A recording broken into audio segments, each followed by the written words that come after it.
We have Daniel Hindi at the desk. He is CTO of BuildFire. Daniel, thanks for being here. Thanks for having me. You do such incredible stuff. Tell us a little bit about BuildFire. Thank you. Well, at BuildFire, we're a mobile app building platform. So we allow people with no technical skills to be able to build mobile apps without coding line.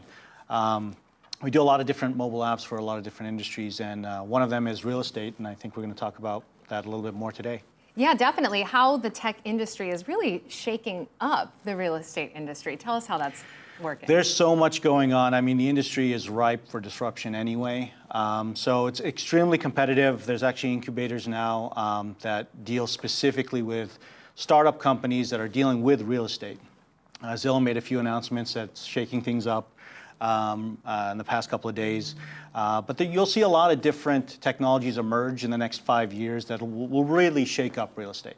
We're going to be talking about a couple things here: geospatial recognition, virtual reality, augmented reality. Tell us a little bit about those.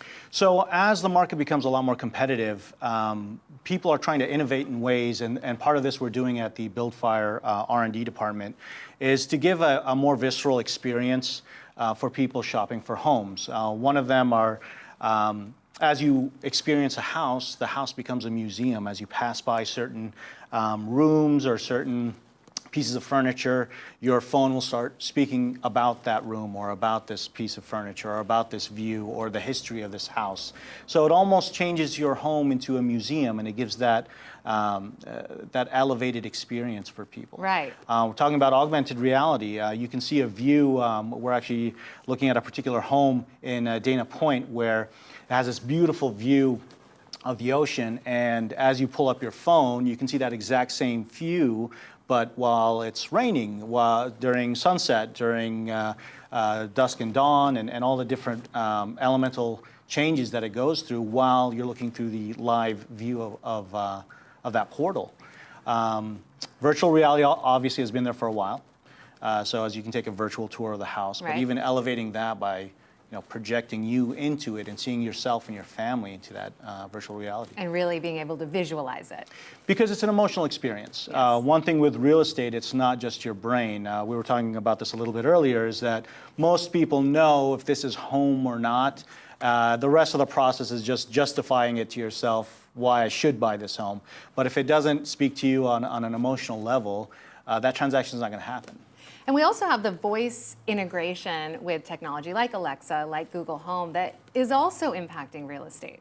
Absolutely. We see a lot of innovations. It's all over YouTube now, where you're basically talking to Alexa and saying, hey, find me a home in a particular area with these specifications and for this price range, and it'll come back with results integrating with the MLS system, which is great.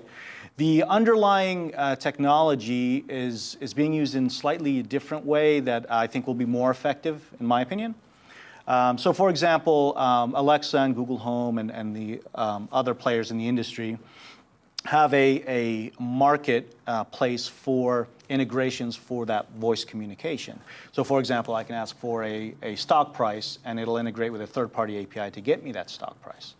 So, for example, instead of me blatantly asking for how much is my home worth to Alexa, if I ask that question, it can go to a third-party API, but it automatically knows you're interested in selling your product. So somebody may reach out to you and saying, hey, you want to sell your home or your property, so that becomes sort of a lead generation tool. That's unbelievable. Let's talk a little bit about self-projections and the ads that are happening there. So that's going to go through several generations and an evolution, but several things that you can see. For example, today, video production of property, where you go in and you take pictures, high-quality videos of certain rooms or certain areas in the house, and it's meant for you to visualize it and how you would live in this home.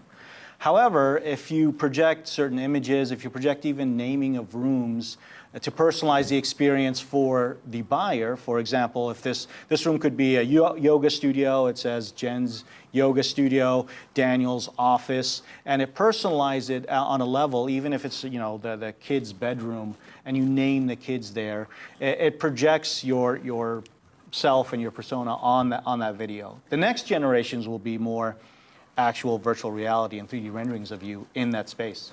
And we're getting back to that emotional element of real estate. Give us a couple of the do's and don'ts about taking our business mobile. Taking your business mobile, and this applies not just to realty, but to any other business. A mobile app has a higher barrier to entry than a website. So just listing your information, your contact information on a mobile app, it's difficult for people to download an app just for that. You need to be able to bring value to your customer. So with a platform like BuildFire, it's easy to go mobile. However, it's up to you to make sure that people download your app and keep that app. Right. And certain ways you do that is by bringing value, free estimates for your home, we have free listings or a free consultation for you, something like that that actually brings value to the person downloading the app. So much great information, great content. Daniel Hindi, thank you so much for being here. Thank you so much. And we'll be right back with more of The American Dream.